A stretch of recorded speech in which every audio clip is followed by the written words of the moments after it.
Hi everyone, it's Ash here. Hope you're doing all right.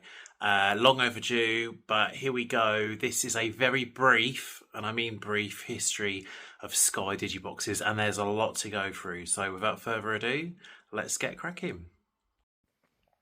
So this is the OG. This is the digibox you would have seen in all the publicity pictures and videos back in October '98 when Sky Digital launched. This box is the Pace BSKYB 2200, and it was one of 4 boxes available in the early months of the Sky Digital service. A few interesting things to point out about this box. The first one being it has what is known as the Sky Egg logo. So this logo was introduced, the Sky part that is, was introduced in 1997. It actually got phased out. Last day of use was I think the 30th of September 1998. So there was the swoosh logo, which I'll show you in a minute, which was introduced for the actual launch day of Sky Digital. But obviously a number of these boxes have been produced with the old logo on it. So you can tell just by that this is a really early box. So what kind of features does it have? Well, Sky digiboxes for the most part were pretty standardized. So just looking at what we have here, we have the infrared reader there. These are different color LEDs. So the power button, the power light, should I say, changes color depending on the status of whether it's on standby or turned on. Message, that facility was never really used, but if there was a message to the box, then that light would be lit up. Most of the time, for most people, it was off. If you used remote control and it received a command, that would blink.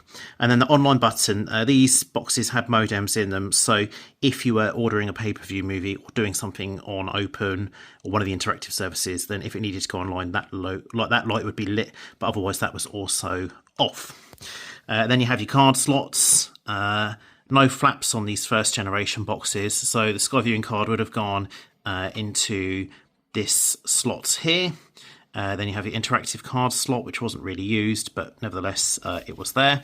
And then in terms of buttons, again, all standard across Sky digiboxes. But, you know, you have a power button there, information, backup, which is basically like a back arrow button, TV guide, and your arrow keys, and then your select button. So, you know, these were all pretty standard. And I think that was probably one of the good and bad things about Sky Digital is that you had a consistent user experience, although, you know, in the 90s, we have been spoilt with satellite boxes that could do all weird and wonderful features. And that was kind of being denied to us with Sky, but rightly or wrongly, that's the way it went. So looking at the back here, you have the figure of 8 power supply there, the serial connector, which was actually used, and I'll get onto the accessories a bit later. The conditional interface module, which was not used as far as I know. Dish input, because these were only single tuners, so just watch whatever, you know, there's no recording back in these days. It was just, you know, the channel you watch is the channel. If you wanted to record it, then you could connect your video recorder using the SCART lead, or you could use one of the RF outputs there, TV SCART output, phono outputs. So yeah, like I say, 2 outputs there. This one was powered, so you could have a magic eye. So if you wanted to watch the same channel in your bedroom or kitchen that you did in another room in the house, that's entirely possible. Aerial input is purely just for being able to loop through, so you could still watch whatever other channels or gadgets you had plugged into your main television there. And then the telephone line. And the telephone line was definitely used in the early days. There was a subsidy for the boxes, which reduced the price down to £200 for launch. And if you didn't have your phone line connected and the Skybox couldn't dial home every day or two, then you would be liable for that subsidy. So I think without the subsidy, it was something like the box was £379. So yeah, that's what everyone did. They had it connected. And I suppose one thing for Sky about it being connected, of course, meant that it was much easier to keep a tab on people exporting their receivers abroad, because to get a discount, obviously, you need a way of phoning home. So just to show you what I mean with the difference of the logo, this is the exact same box, Pace BSKYB20 and as you can see here, it's got on it what is known as the Sky swoosh logo. So that's the logo that would have adorned most of the early boxes. So just to show you what I mean with the difference of the logo, this is the exact same box, Pace BSKYB 2200, and as you can see here, it's got on it what is known as the Sky Swoosh logo. So that's the logo that would have adorned most of the early boxes. Amstrad has always had a close relationship with Sky right from the beginning back in 1989, so it won't be much of a surprise to note that this is their receiver here. You know, as with the Pace box, it has the same buttons, the same indications. It's just that they're laid out differently. But in terms of what the actual user can do or how they control the box, you know, it's exactly the same as the Pace box. Menus are the same, power button there, navigation keys, whatnot. But yeah, it's all the same. And then if we spin it around to the back, kind of the main difference is that it has a hardwired plug, which personally I'm not really a fan of. But yeah, in terms of connectivity, it's exactly the same as the Pace with your two RF inputs there, the loop through, the phono output, the SCARTs, dish input, the cam, the conditional, you know, would go in there, the conditional interface, and then your serial port and your phone socket. But yeah, one thing I will say about this Amstrad box, I'll just spin it around. It is quite a small box, particularly compared to our next box, which is a Panasonic. I mean, the Panasonic is an absolute tank in comparison, and it's quite a lot deeper as well. I mean, the Panasonic box is the box, really, that I think everyone who knew anything about digiboxes wanted. I think it had quite a sensitive tuner on it, and obviously, you know, Panasonic, you know, no offense to Amstrad, but, you know, Panasonic is obviously, or back as it was in the 90s, held in a higher regard than Amstrad. Again, here you can tell this was manufactured pre-launch because it has the egg logo on it. But again, you know, same layout as, well, not same layout, but same functionality in terms of indications and buttons. And then if I just spin it around to the back again, you will see another hardwired plug, but other than that, it is pretty much the same. Another large digibox, but I must say I did think at the time this was the most stylish, was this Grundig here. Quite sleek. It's large. It's not as large as the Panasonic though. And again at the back, same as all the others really, you know, in terms of connections and that. I suppose it's, what with it being brushed silver, it's easier to see than the Panasonic one, but yeah. So there you go, these are the launch digiboxes. I better talk about the remote control. It was a standard remote control for these boxes. And here it is. Yeah, it's a really interesting remote control. It feels really, really comfortable. I think the remote control is probably worthy of a video in its own right, but you could control your television with it, which is what this button up here is for. The Sky button there, obviously, to use the Sky features. But this remote control, I think even today in 2024, you know, 26 years after Sky Digital, this remote control is truly the king in terms of comfort, ease of use, and, you know, just the general design and layout of it is truly a legendary remote. And again, as you can see here, it's got, oh god, focus there, it's got the Sky Egg logo on it. Never come across a remote control with a swoosh on it. That's not to say that they don't exist, it's just that I haven't seen one. But yeah, the design and layout for the standard definition boxes basically remained like this for the lifetime of production of standard definition boxes. I think that just shows you what an amazing design this truly is. This is a really special digibox, in my opinion, for its time anyway. It came out, I think, in the second half of 1999. One of my mates got this box, and I just could not believe it. You know, if you watch this channel, you know that I was a on-digital user at the time, but seeing this box, I was like, whoa. I mean, two things make it stand out. You know, television technology at the time, we were transitioning from black to silver, and this really did look something. You know, it's got quite a sleek look to it as well. And this box was fast. It's kind of difficult to really explain in 2024. But, you know, for its era and how fast it loaded channels, the program guide, it was amazing. One great improvement with this box versus the previous one as well is it has the figure of 8 power connector there. No hard wired plugs. And don't you remember, this is in an era when we still put our our video equipment in a cabinet because our TV usually came with a glitzy stand.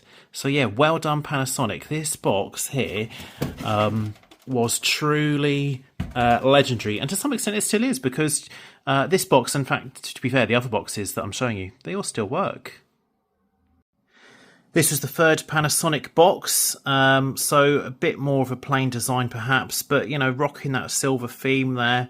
Again, they have kept the figure of 8 power socket at the back, which is always good. I think there might have been some other Panasonic boxes, but I don't have them. I believe this is the last Panasonic produced Skybox. A bit more muted design. And yeah, it's got another revision of the Sky logo there. Which you can see, DVB logo thrown in there as well. But yeah, again, you know, it's a pretty simple design. I personally actually used this box in my office, so yeah, it gave me faultless surface. And again, on the back, the connections are all pretty much the same there. So yeah, pretty decent box. So as with the Panasonic, Pace made loads of boxes. I don't have them all, but this was the second or third digibox that Pace produced for Sky. It came out around the turn of the millennium here. It's quite a smart design. I've much preferred it to the original one there.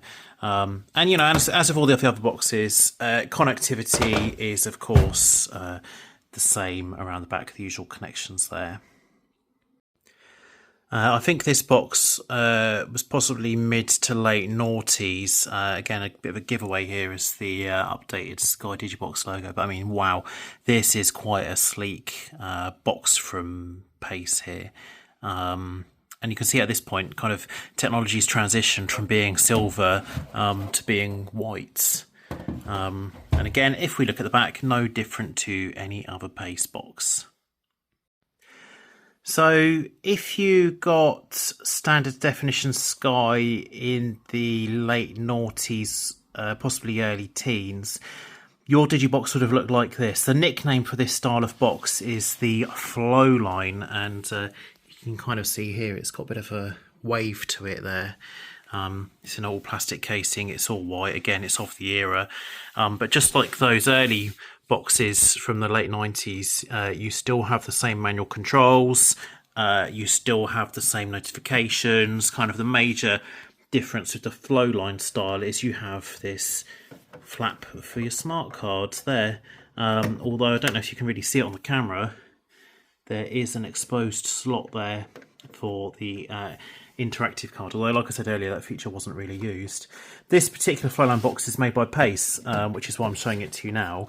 You would have been given this box most likely if you'd signed up to Sky for Sky HD and wanted multi-room but didn't want to pay the extra £10 a month subscription for a double HD pack. But you know, as with all the other boxes, connections at the back are the same, except no room for the common interface, no CAM module possible there. But to be honest with you, by this point of digital TV, I don't really think anyone cared about that particular feature there. So yeah, that's the last Pace standard definition box. By the way, just one thing to make clear with the Flowline is that the innards were made by other companies, you know, like Amstrad, etc. But they all had the same outer shell. So the only way you would really know is by looking at the case there as to who the manufacturer was. But again, the Flowlines, they came with the same remote control, although I think some not me, but some of them I think came with a white remote control, but the basic buttons and layout, etc., you know, all the same. So you know how I just said I didn't have a right remote? Well, actually I do. So there we go. That's the remote control you get with a Sky Flowline receiver. It was just buried in my cupboard. Oh boy, this is a digibox that you either loved or hated. Sony made they had two versions of a Sky digibox. I think these went on sale in the early noughties, possibly 2000, 2001, 2002. The boxes are quite low in profile, although they are quite wide. You know, again, as with all of the other boxes, you know, power, you know, your light indications there. Interestingly, you've got little flaps there on the viewing card slots. Although the viewing card still pokes out when it's inserted. Your buttons there. So, you know, as I keep saying, in terms of functionality controlling, it was the same as pretty much any other box except for one thing, and I'll show you that now. So you will immediately note here we have a digital audio optical output there. So, you know, if you were into your audio, this was the box to get. I think the reason why I say people loved or hated this box is because there were quite a few reliability issues with it. But, you know, I've got to say, you know, I've used this box. I personally never had any problems with it. I know people did have problems with it. But it's quite interesting that, you know, Sky had a box manufactured that did have a different feature to the others. But, I mean, this box is bloody huge. You know, I complain about the Panasonic being huge. I mean, if I just compare it with this Amstrad, which, again, is quite small here, I mean, you can see, yes, the Sky box is not as tall, but I mean, look at the width there, and then from the back it's again.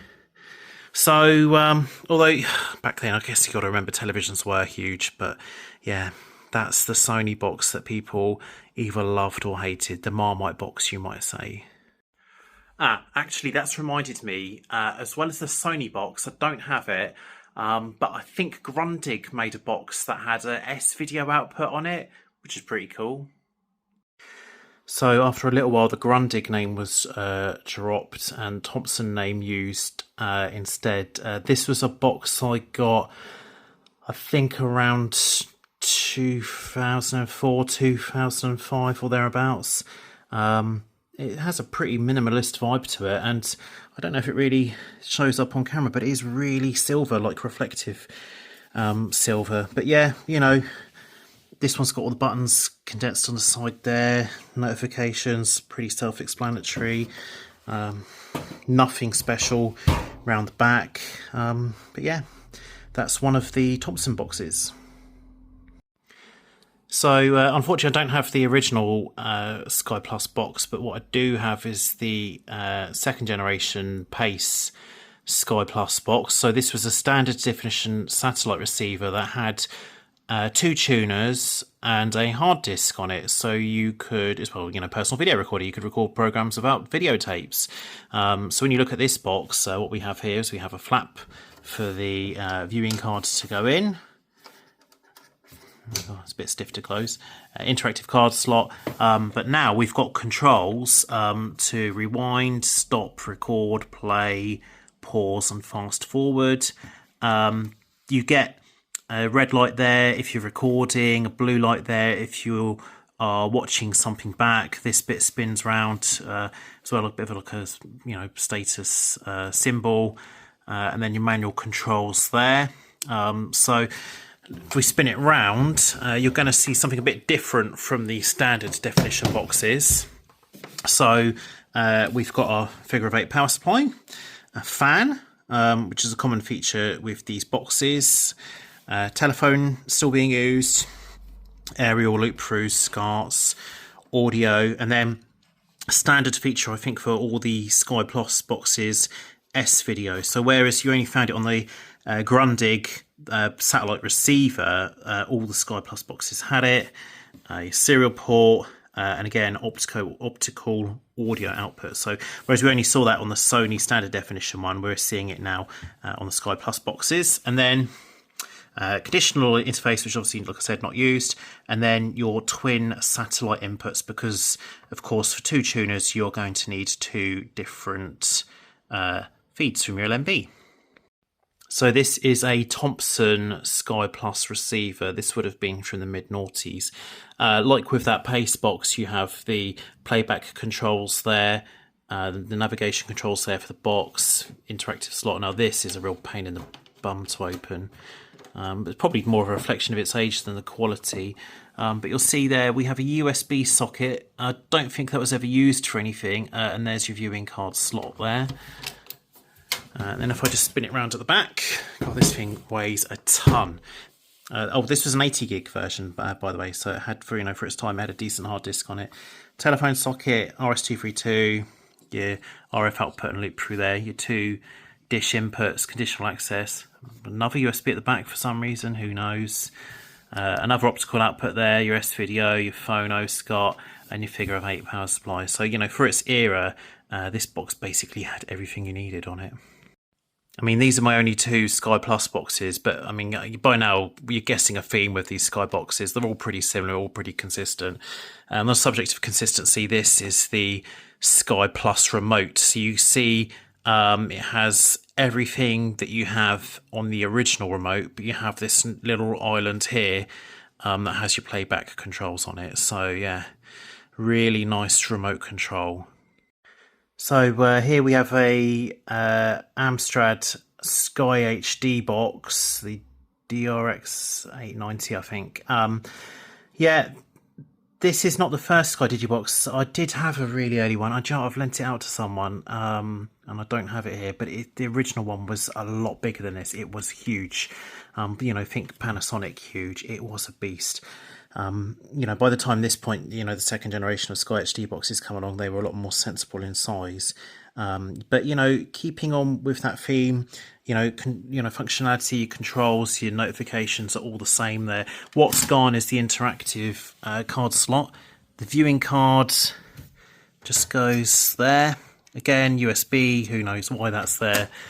And then if you flip it around to the back, so again here, this is a typical HD box there. So you've got your figure 8 power supply there, your AV outputs there, coaxial audio, optical audio, probably never used by most people, but it's good that it's there.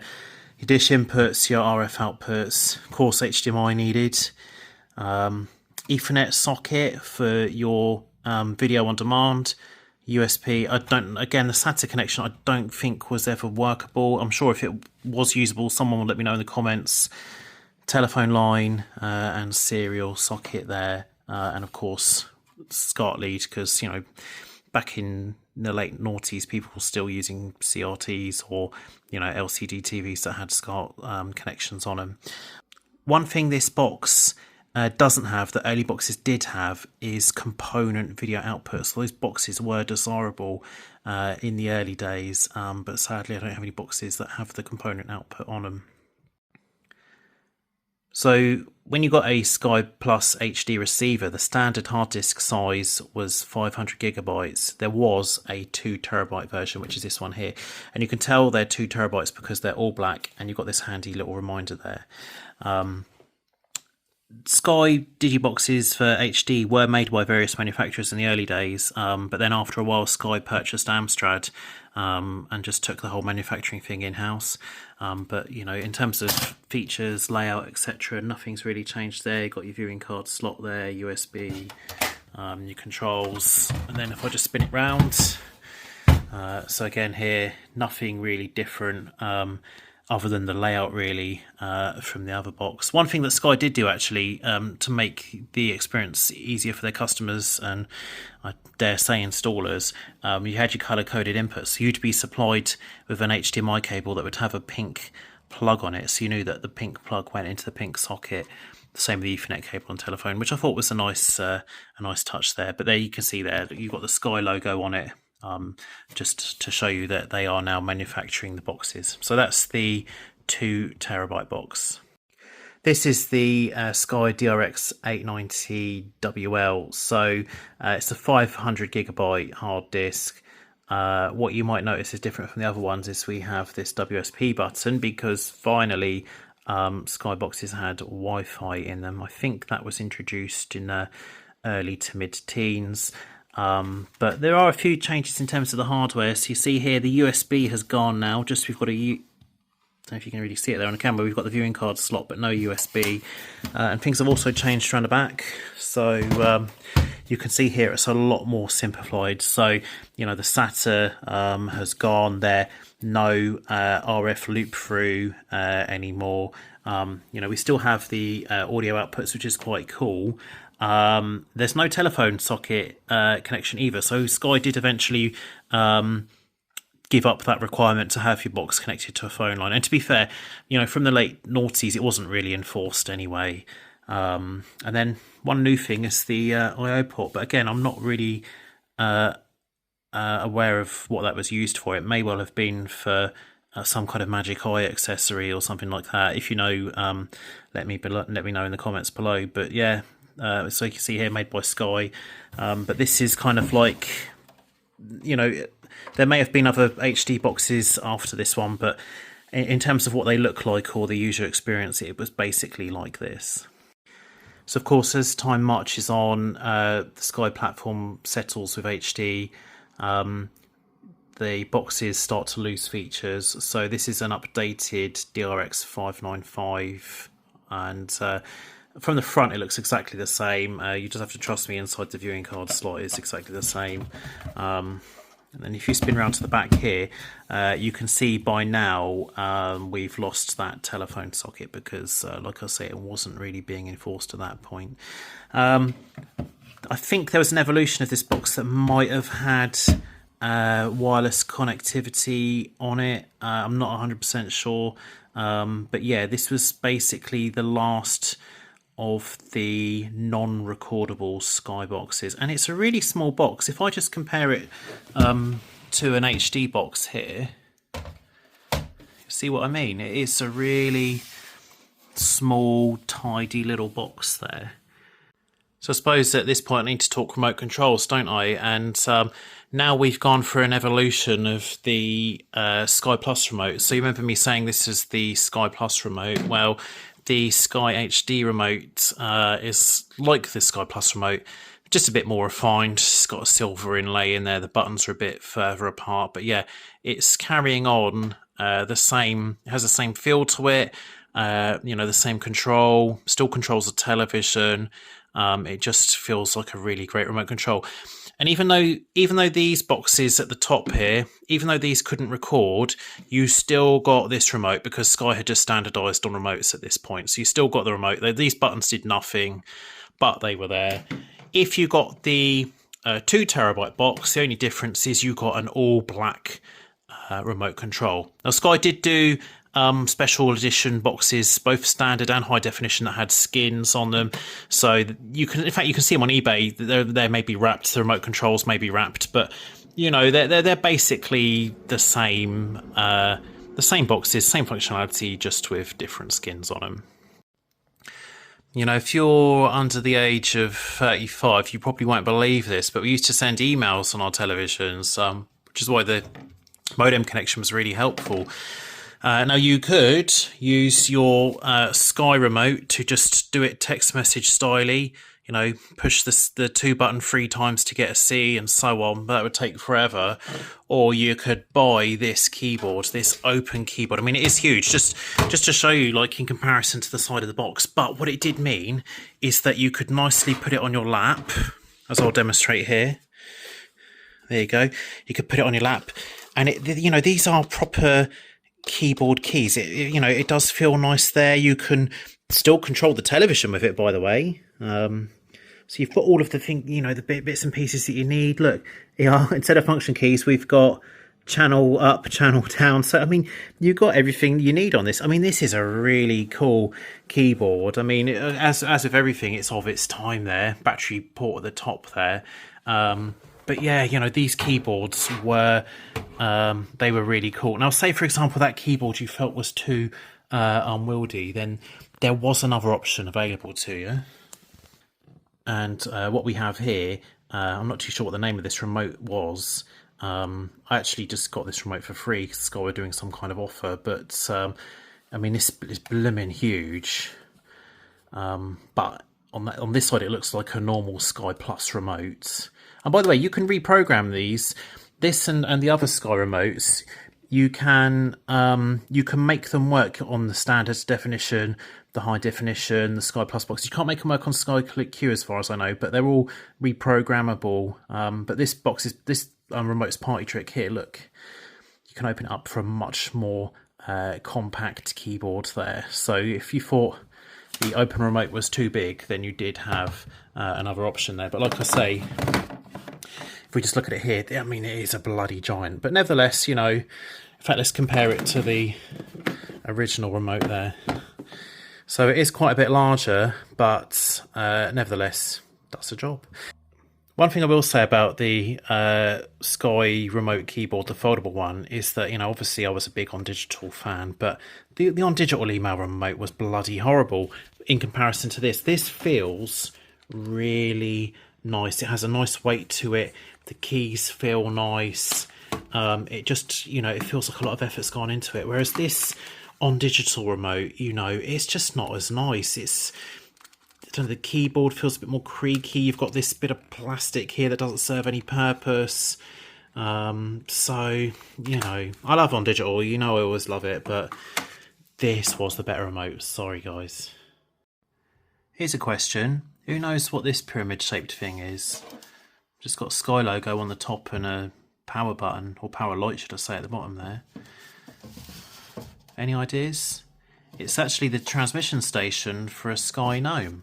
And this is the Sky Gnome itself here. So this allowed you to wirelessly listen to the audio from your Skybox around the house. So you would get a screen here that had the channel number on. You can change the channel, change the volume, etc.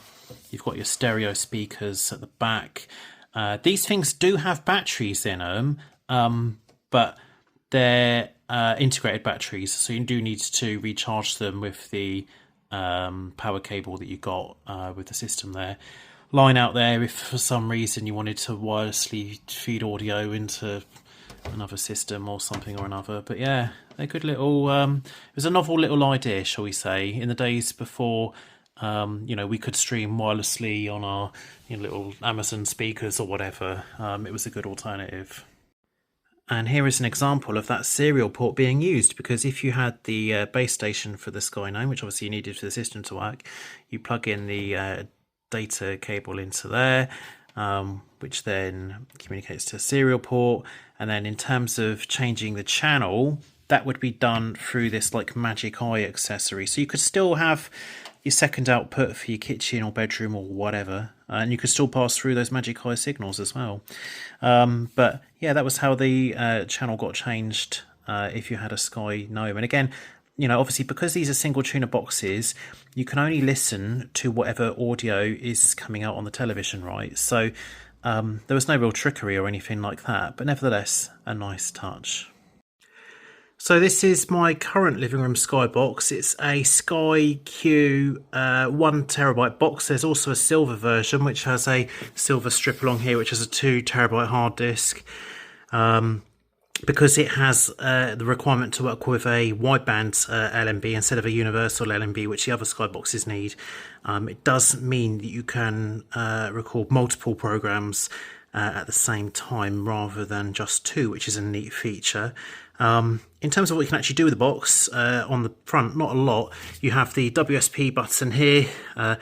This acts as the power on and off button. That's just where the IR blaster goes, although these do come with Bluetooth remotes.